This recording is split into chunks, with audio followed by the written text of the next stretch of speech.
রামনগর থেকে মোটামুটি বেরিয়ে এসেছি প্রায় 3 কিলোমিটার দূরে সারনাথ।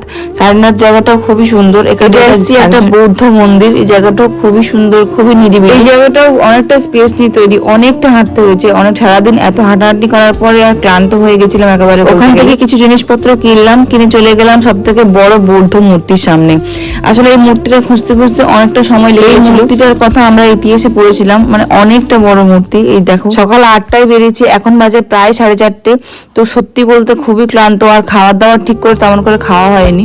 আর ঘন্টা আগে স্টেশনে চলে এসেছি, আর ওখানে এসে ফ্রেশ হয়ে নিয়েছি, কিছু খাওয়া দাওয়া করে নিয়েছি, ড্রেসটাও চেঞ্জ করে নিয়েছি, কারণ ট্রেনে যেহেতু অনেকটা টাইম যাবো সেহেতু আমি একটু কমফোর্টেবল ড্রেস পরতে চেয়েছিলাম। আর আসার সময় আমরা এসি 3 টায়ারের টিকিট পেয়েছিলাম, কিন্তু যাওয়ার সময় পাইনি, 2 দিন দেরি করতে হতো, তাই জন্য আমরা স্লিপারে চলে যাচ্ছি। আজ প্রায় 4 দিন পর বেনারস থেকে বাড়ি ফিরছি। মনটা একটু খারাপ হলেও ঈশ্বর করে যেন আমি আবার আসতে পারি। ফেরার সময় আর ট্রেন থেকে কোনো কিছু খাবার অর্ডার করিনি, কিছু শুকনো খাবার আমরা বেনারস থেকে কিনে নিয়েছিলাম, সেটাই রাতে খেয়ে নিয়েছিলাম। তো সকাল সকাল যেহেতু নেমে যাবো হাওড়ায়, তো ওখানে গিয়ে লাঞ্চ বা আমরা হাওড়ায় নামলাম প্রায় 9টায়। 8টায় ঢোকার কথা ছিল, কিন্তু 9টায় ঢুকেছে। আমরা রুমে চলে এসে সবার জন্য যে প্রসাদগুলো আছে সেগুলো সুন্দর করে সবাইকে ভাগ বটোয়ারা করে